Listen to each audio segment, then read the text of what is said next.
YCP నేతలపై తప్పుడు కేసులు పెట్టి వేధిస్తున్నారు. లిక్కర్ కేసులో రోజుకో పిట్టకథ చెప్తున్నారు. తమ వైఫల్యాల నుంచి తప్పించుకోవడానికి ఇదంతా చేస్తున్నారు. వీళ్ళలో ఒకరు ఈఎంసీ, ఇద్దరు డీఎంసీలున్నారు. ఇన్నాళ్లు డబ్బు ఎందుకు దొరకలేదు అని అన్నారు వైసీపీ నేత సజ్జల రామకృష్ణారెడ్డి. ఏడాదిలోనే ఘోరంగా విఫలమై ప్రజల తిరస్కరణకు గురైన చంద్రబాబు ప్రభుత్వం, చంద్రబాబు నాయకత్వంలోని కూటమినబడే అతుకుల ప్రభుత్వం ప్రజల ముందు సంజాయిషి బోనెక్కిలో నిలబడి సంజాయిషి ఇవ్వాల్సిన నేపథ్యంలో దాని నుంచి తప్పించుకోవడానికి ఒక పక్క ఈ తప్పుడు కేసు, మిగిలినవి తప్పుడు కేసులన్నిటికీ పరాకాష్ఠగా లిక్కర్ స్కామ్ అనే పేరుతో తన స్కామ్ నుంచి తను తప్పించుకోవడానికి, గతంలో తన స్కాముల మీద పెట్టిన కేసుల నుంచి తప్పించుకోవడానికి, ప్రజల దృష్టి మళ్లించడానికి స్కామ్ ఎక్కడనేది తెలియట్లా. ఊడలు మెయిన్ స్కామ్కు బేస్ అయిందనే తెలియట్లా. ఊడలు మహావృక్షాల మాదిరి, అంటే పిట్టకథలు పెద్ద కథల కింద తయారవుతున్నాయి. అది ఓ రోజు ఒక పిట్టకథ, ఒకరోజు అది గల్ఫ్లో పుడుతుంది, ఒకరోజు ఆఫ్రికాలో పుడుతుంది, ఒకరోజు హైదరాబాద్ శివార్లలో పుడుతుంది, ఒకరోజు ఎక్కడో బిల్డింగ్ కన్స్ట్రక్షన్లో ఉంటుంది, ఒకరోజు ఎన్నికల్లో ఖర్చు అయిపోతుంది.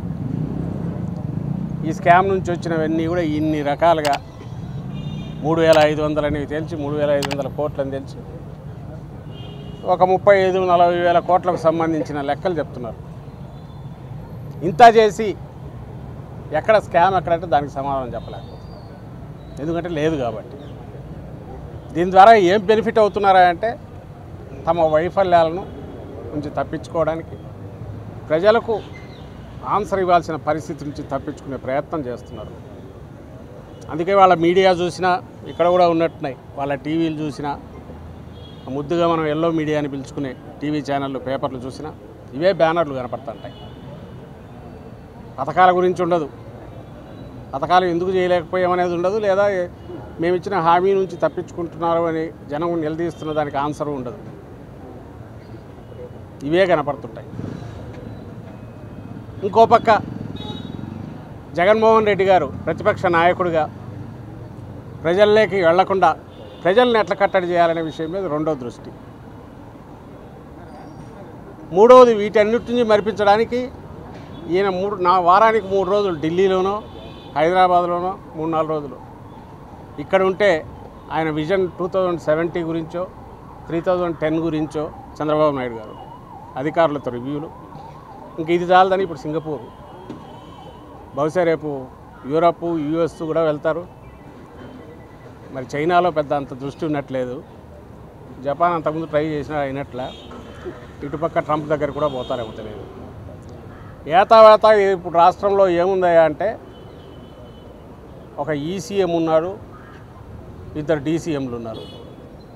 ఈసీఎం అంటే ఎక్స్టర్నల్ సీఎం చంద్రబాబు నాయుడు గారు, 2 డీసీఎంలు, ఒకరు డిప్యూటీ సీఎం పవన్ కళ్యాణ్, ఇంకో డిఫాక్టో సీఎం లోకేష్. వీళ్ళు ఎవ్వరు ప్రజలకు జవాబుదారీతనం తీసుకునే పరిస్థితులు లేరు, తీసుకోవాలని కూడా వాళ్ళు అనుకోవట్లే. ఎందుకంటే ఈ 4 ఏళ్ళు ఏం జరగదులే, మేమే ఉంటాం, ఆ తర్వాత ఎలాగో ఇది లాస్ట్ చాప్టర్, క్లోజ్డ్ చాప్టర్ అయిపోతుంది. సో ఇక్కడికి సంబంధించినంతవరకు ఎట్లున్నా కూడా ఎవరికి ఆన్సర్ ఇవ్వాల్సిన పరిస్థితి అనే దాంట్లో ఉన్నట్టున్నారు. ఇది ఈరోజు రాష్ట్రంలో పరిస్థితి. Thank you. 11 కోట్లకి సంబంధించినటువంటి వ్యవహారం పైన పదే మీ పార్టీకి రాజకేష్ రెడ్డికి ముడిపెట్టి ముడుపులు తీసుకున్నారని ప్రధానమైన ఆరోపణ చేశారు. సిట్టు కూడా ఈ 11 కోట్లు సీజ్ చేసింది. దీన్ని ఎట్లా చూస్తారు సార్? ఎట్లా ఎన్నిసార్లు చెప్పినా మళ్ళీ అక్కడికే వస్తుంది. స్కామ్ అంటే ఎక్కడో పుట్టాలా, ఇగో ఇక్కడ నుంచి ఇట్లా పోయింది, పాలసీ డీవియేషన్ ఇక్కడ జరిగింది, దీనివల్ల రెవెన్యూకి లాస్ అయింది. అందుకే మేము ఎప్పుడు చెప్తుంటాం, 14-19 మధ్య జరిగింది స్కామ్. సంవత్సరానికి 1300 కోట్ల ఆదాయం వచ్చే ప్రివిలేజ్ ఫీజును క్యాబినెట్లో కూడా చర్చించకుండా, ఫైనాన్స్ డిపార్ట్మెంట్ కంకరెన్స్ తీసుకోకుండా జీవో ఇచ్చేసి క్యాన్సిల్ చేశారు. సీఎం నాలెడ్జ్, ఒక దాంట్లో అయితే సీఎం సంతకం కూడా ఉంది. అది స్కామ్ అంటాము. స్కామ్కు అవకాశం ఉందని ఇన్వెస్టిగేట్ చేయాలి. ఎందుకంటే 1300 కోట్లు ఆదాయం వచ్చేది, లాస్ వచ్చింది రెవెన్యూ. ఇది కాక కిందికి బెల్ట్ షాపుల వల్ల వరకు ఎక్సెస్ రేట్తోనో, మార్కెట్ ఎంఆర్పి కంటే ఎక్కువ రేటుతోనో చేసినవి ఆ గతం. ఇప్పుడైతే ఇంకా అడ్డగోలుగా మీరే చూసినారు, మార్జిన్ సరిపోదని నోటిఫికేషన్లో లేని తర్వాత పెంచారు. ఇంకా అలాగే బెల్ట్ షాపులు ఎట్లున్నాయో మీకు తెలుసు, ఎక్కడెక్కడ ఉన్నాయనేది. పర్మిట్ రూమ్లు ఎట్లున్నాయో మీకు తెలుసు. ఎంఆర్పీకి ఎక్కడ దొరుకుతుందో లేదనేది షాపుకు పోయిన వాళ్ళకి తెలుస్తుంది, బార్లకు పోయిన వాళ్ళకి తెలుస్తుంది, లేదా పర్మిట్ రూమ్లోకి పోయిన వాళ్ళకి తెలుస్తుంది, బెల్ట్ షాప్లో తీసుకునే వాళ్ళకు, మీకే ఎవరో తీసుకునే వాళ్ళకే, వినియోగదారులకే తెలుస్తుంది. ప్రత్యేకంగా చెప్పాల్సిన అవసరం లేదు. కొన్ని రెవెన్యూ ఏమైనా పెరిగిందా నీ పాలసీ వల్ల? జగన్మోహన్ రెడ్డి గారి హయాంలోనే రెవెన్యూ ఎక్కువ ఉంది. ఇప్పుడు అంతా చేస్తే 10%. నువ్వు ఇంత చేసి నువ్వేమంటున్నావు? అప్పుడు రెవెన్యూ లాస్ అంటున్నావు. మరి నువ్వు చేసిన దీనివల్ల, నువ్వు చెప్పే సోకాల్డ్ మేజర్ పెద్ద బ్రాండ్స్ అన్నీ వచ్చినందువల్ల రెవెన్యూ 30-40% పెరిగిండాల. మరి ఎందుకు నార్మల్ గ్రోతే ఉంది, 10% ఉంది? మా హయాంలో డిస్కరేజ్ చేశాము, వాల్యూమ్స్ తగ్గినాయి, రెవెన్యూ పెరిగింది ట్యాక్సుల వల్ల, క్లియర్ కనపడుతుంది. నీ హయాంలో వాల్యూమ్స్ ఇబ్బడిముబ్బడిగా పెంచినావు, రెవెన్యూ పెరగాలి అనుకున్నట్టు. షాపులు కింది వరకు తీసుకెళ్ళావు, ఇండ్లలో పెట్టండి ఒకటే. ఇప్పుడు డోర్ డెలివరీ కూడా అంటున్నారు మీ స్విగ్గీలో ఇట్లాంటి వాటి ద్వారా. ఊర్లలో అయితే డోర్ డెలివరీ చేస్తున్నారు అంటున్నారు. బలవంతంగా తాపించమని టార్గెట్స్ పెడుతున్నారు. మరి ఎందుకు పెరగలే? ఇవన్నీ ప్రజలు ఆలోచించాలి క్వశ్చన్స్. ఇప్పుడు ఈరోజు ఎవరో అదే అంటున్నారు కదా, ఎక్కడో పట్టుబడింది. ఎవరిది అది? అతనికి సంబంధించి అతని బిజినెస్ ఉన్నాయి, అతని దగ్గర నుంచి ఏమైనా స్టేట్మెంట్ వచ్చిందా? వచ్చింటే ఏమైంది?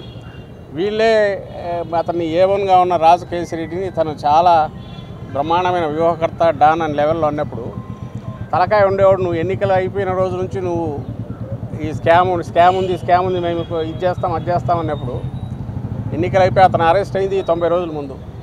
అన్ని రోజులు అక్కడే పెట్టుకొని కూర్చుంటాడా? 11 కోట్లు ఇది చేయడం అది పెద్ద కష్టమా? అది ఉన్నట్టుండి 3 నెలల ముందు వాళ్ళ ఇళ్లలోనే రైడ్స్ జరిగాయి. ఆ రోజు ఎందుకు దొరకలే? ఈరోజే సడన్గా ఎట్లా దొరికింది? ఇవన్నీ క్వశ్చన్లు వస్తాయి. అంటే ఆ రోజు పేపర్ చదివేవాడికి అంతకంటే లోతుగా ఆలోచించాడు. అమ్మాయి 11 కోట్లు దొరికింది, ఓహో ఇక్కడ ఏదో ఉంది అని అనుకోవాలి. ఇంకోడు ఎన్నికల సమయంలో దొరికిందని ఆ రోజే అతను క్లెయిమ్ చేశాడు.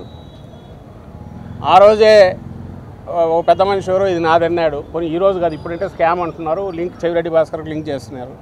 ఆ రోజు తెలియదు. మరి ఆ రోజు నుంచే అతను అప్పుడే కోర్టులో వేశాడు. ఈరోజు నువ్వు ఉన్నట్టుని తెచ్చి రెండింటిని కలిపి ఇది ఎలక్షన్లు అంటున్నావు. మిథున్ రెడ్డికి సంబంధించినంతవరకు నా దగ్గర లేవు, చూశాను. కానీ అతను కావాలంటే రిలీజ్ చేస్తాడు. మా ఎంపీ లోక్సభలో మా పార్టీ నాయకుడు మిథున్ రెడ్డి వాళ్ళ కంపెనీకి సంబంధించి ఒక పర్టికులర్ కంపెనీ నుంచి వర్క్ కోసం అడ్వాన్స్ వచ్చింది. వర్క్ అలొకేషన్ కాలా, ఇవ్వలేకపోయారు సబ్ కాంట్రాక్టు. మళ్ళీ వెనక్కి వెళ్ళింది. ఎప్పుడు ఇది 19-20-21 ఎప్పుడో ఆ మధ్య, అప్పుడు కోవిడ్ టైం అనుకుంటా. కోవిడ్ టైంలో మరి ఆ రోజు మిథున్ రెడ్డి కలగా నింటాడా? అప్పుడే ట్రాన్సాక్షన్, ఓహో ఫ్యూచర్లో చంద్రబాబు నాయుడు వస్తాడు, లిక్కర్ స్కామ్ అని కేసు పెడతాడు, నేను ఇరుక్కుంటానని వెనక్కు పంపింటాడా? నార్మల్ బిజినెస్ ట్రాన్సాక్షన్ అది లోకేష్ కంపెనీల నుంచి ఇంకో దానికి కనపడతాయి. వాళ్ళ దానికి చుట్టూ చూస్తే వాళ్ళ బసవతారకం ట్రస్ట్ నుంచి కనపడతాయి, ఎన్టీఆర్ ట్రస్ట్ నుంచి కనపడతాయి, హెరిటేజ్ వీటి నుంచి కనపడతాయి, వాళ్ళ దగ్గర ఉండే కాంట్రాక్టర్ల దగ్గర కనపడతాయి. ఇంకా ఎవడైనా సరే బిజినెస్ ట్రాన్సాక్షన్ నువ్వు దానికి సంబంధించి అడగాలంటే బిజినెస్ సంబంధించి వాడు ఈడీవాడో ఇంకోడో ఇన్కమ్ ట్యాక్స్లో అడగాలి. అక్కడ వాళ్ళ రికార్డ్స్లో కూడా అది రిఫ్లెక్ట్ అవుతుంది అని వాళ్ళు అంటున్నారు. మరి అవి దొరుకుతాయి మీకు. నా రిక్వెస్ట్ ఏంటంటే ప్రజలు ఇవన్నీ గమనించాలనే ధైర్యంతో పదం లేవగానే ఇంత తాటికాయ అంత అక్షరాలతో కొడితే, లేదా వాళ్ళకు రోజంతా వాడు సొల్లు వాగుతా ఆ ఛానళ్ళలో కూర్చొని మాట్లాడేవాళ్ళు ఏదో మాట్లాడతా అంటే అవే నమ్ముతారు జనము. అంత తీరికుండదు కదా అని వాళ్ళు కొడుతున్నారు. మిగిలిన మీడియా అన్న ఇవన్నీ తీసి రాయండి. Let people decide. People already decide అయింది. జగన్మోహన్ రెడ్డి గారికి వస్తున్న రెస్పాన్స్ చూస్తేనే తెలుస్తుంది. వీళ్ళు ఎంత తొక్కితే అంత జనం ఎంత గుంతలు తొక్కుతున్నారు. ఎక్కడైనా విచిత్రం కాకపోతే గోతులతో కూడా వెళ్దా రోడ్ల నుండి తవ్వేస్తున్నాం. గోడలు కట్టినా కడతారేమో నెక్స్ట్ టైం ఆయన ఎక్కడికైనా వెళ్తే. గోడలు కట్టేసి ఇంకెవరు రాకుండా చూస్తారేమో. కంచెలు వేయడము, ముళ్ళ కంచెలు, ఎక్కడో శత్రువు సైన్యం వచ్చి మీద పడతా అంటే కోటను కదా చుట్టూ కందకాలు తవ్వి ఫిరంగులు పెట్టుకొని కూర్చున్నట్టు. ఆయనకు ప్రొటెక్షన్ ఇవ్వండి స్వామి అంటే జనానికి దడి కట్టి జనం రాకుండా చూస్తున్నారు. మరి ఎందుకు ఎగబడి వస్తున్నారు? ఈరోజు ఆ జ్యోతిలో చూశాను, జనం కరువు, ఇది ఆర్భాటం ఎక్కువ, జనం నీళ్ళని. చూసేవాళ్ళు ఎట్లా అవుతారని కూడా వాళ్ళకి పట్టినట్ల రాసుకోవచ్చు. కానీ జనం అయితే ఇది అబ్జర్వ్ చేస్తున్నారుగా. పోనీ ఆయన ఎక్కడికి వెళ్తున్నాడు? మొబిలైజేషన్ ఎవరు చేస్తున్నారు? మొబిలైజేషన్ చేయగలరా అన్ని వేల మందిని? అది నువ్వు వేలల్లో నోటీసులు ఇస్తుంటే ఏ పార్టీ అయినా మొబిలైజేషన్ చేసే ప్రయత్నం చేయగలదా? నువ్వు బస్సులు ఆపేస్తేవి, వెహికల్స్ రానికి పోతేవి, ట్యాక్సీలు ఎవరిని బుక్ చేసుకోనికి పోతేవి, అందరికీ నోటీసులు ఇస్తేవి. నిన్న నెల్లూరులో నాకు తెలిసి 5,000 10,000 నోటీసులు. ప్రతి చిన్న ఊర్లో కూడా సిఐటి పేరుతో అందరికీ మెసేజ్లు, వైఎస్ఆర్సీపీగా అసోసియేట్ ఉన్న వాళ్ళందరికీ మెసేజ్లు, బయటకు వస్తే మీ మీద కేసులు పెడతామని. మరి ఎట్లొచ్చారు వాళ్ళందరూ? కొన్ని ఎన్నికల సమయం మేమేదో డబ్బులు ఇచ్చి ఉండి తెచ్చుకోవడానికి. ఇవన్నీ లాజికల్గా ఆలోచించాల్సిన క్వశ్చన్స్. ఇదంతా ఎక్కడి నుంచి వస్తుందంటే జగన్మోహన్ రెడ్డి గారు తాను చేసిన మంచి పనుల్లో ఉన్న అభిమానము, ఆయన మిమ్మల్ని తెచ్చుకోక మళ్ళీ ఈ దరిద్రాన్ని తెచ్చి నెత్తిన పెట్టుకున్నామనే బాధ, ఆక్రోశం, ఇది జనం వీటి నుంచి వ్యక్తం అవుతుంది. అది ఎక్స్ప్రెస్ అవుతుంది బలంగా. అది రియలైజ్ కాకపోతే వాళ్ళ కర్మ. కంపెనీకి సంబంధించిన వ్యక్తులు సింగపూర్ కంపెనీకి మెయిల్స్ పెట్టారు, గతంలో అమరావతి విషయంలో పెట్టారు వరల్డ్ బ్యాంక్ అని చెప్పి. ఏమన్నా అర్థం ఉందా దానికి? మీరే ఆలోచించండి. ఏ మెయిల్ తీసి ఇవ్వాలిగా, ఇదిగో ఈ మెయిల్ అని చూపాలిగా. మన ఎవడో ఉదయశంకర్ పెట్టాడు ఏపీఎండీసీ దగ్గర, ఇంకోటి ఏదో తీశారు. మీలాగా దరిద్ర పనులు చేయలే. జగన్మోహన్ రెడ్డి గారు తెచ్చినవి కన్స్ట్రక్టివ్గా ప్రతి రూపాయి స్కీములకో మిగిలిన వాటికో డెవలప్మెంట్లకో జరిగిన వాటి మీద అడ్డగోలుగా మీ ఎంపీలతో పెట్టించి, టీడీపీ ఎంపీలతో ఆ రోజు పెట్టించి వాటిని రిజర్వ్ బ్యాంకు సెంటర్కు రాసి ₹1 దుర్వినియోగం దగ్గర ఆ రోజు పెట్టారు.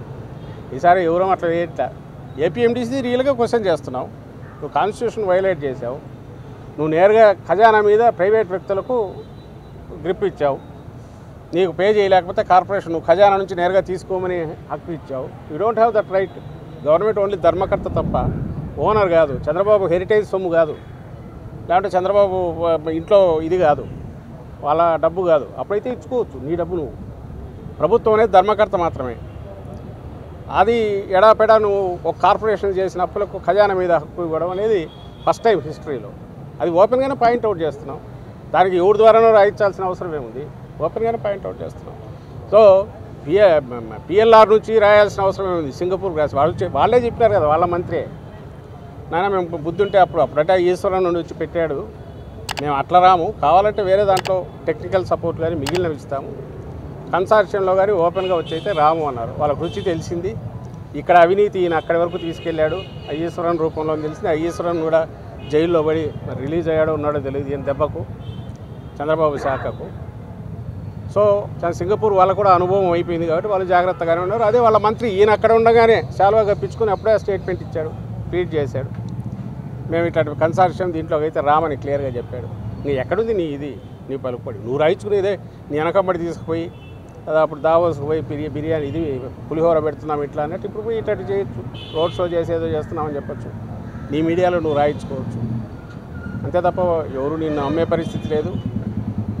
కొన్ని మీడియా మేనేజ్మెంట్ స్కిల్ గురించి మేము అక్కడ సరిపోము. జగన్మోహన్ రెడ్డి గారు సరిపోరు, మా పార్టీ సరిపోవు Chandrababu Naidu media management skills మీద. కాబట్టి ఆయన తన గురించి అదే ఇంట్లో ఇక్కడైతే తెలుస్తుంది ఆయన ఏం చేసినాడని, బయట తెలియదు. కాబట్టి అక్కడ ఎన్నైనా చాటింపులు వేసుకోవచ్చు, లేదా అక్కడ పల్లకీలో మూగతలు అవి కూడా చేయించుకోవచ్చు, తనకు ఆ కెపాసిటీ ఉంది కాబట్టి. అని వాస్తవం ఏందనేది ఇక్కడ అందరికీ తెలుసు కాబట్టి, రియలైజ్ అయ్యారు కాబట్టి, దట్స్ వాట్ ఈరోజు రిఫ్లెక్ట్ అవుతున్నది. దట్స్ వాట్ పబ్లిక్ రియాక్షన్లో కానీ రెస్పాన్స్లో కానీ మీరు ఆ మీడియాలో చూసినా అదే కనపడుతుంది. ఏ గవర్నమెంట్ అయినా వస్తే సంవత్సరం తర్వాత ఇది ఘనంగా చేసామని అవి తాటకాయ అంత అక్షరాలు వేసుకోవాలి. మేము వేసుకునేవాళ్ళం. జగన్మోహన్ రెడ్డి గారు చూస్తే నెలకు 2-3 అడ్వర్టైజ్మెంట్స్ వస్తే ఈ డెవలప్మెంట్లు ఇవే, స్కీములు ఇవే, వీటి గురించి వచ్చేది. వేసుకొని చెప్పమని చెప్పి ఇది చేశానే నేను, ఒకటి ఎందుకు చేయలేకపోతున్నాడు అంటే ఎత్తిపోయినాడు కాబట్టి ఏం చేయలేకపోతున్నాడు. Thank you.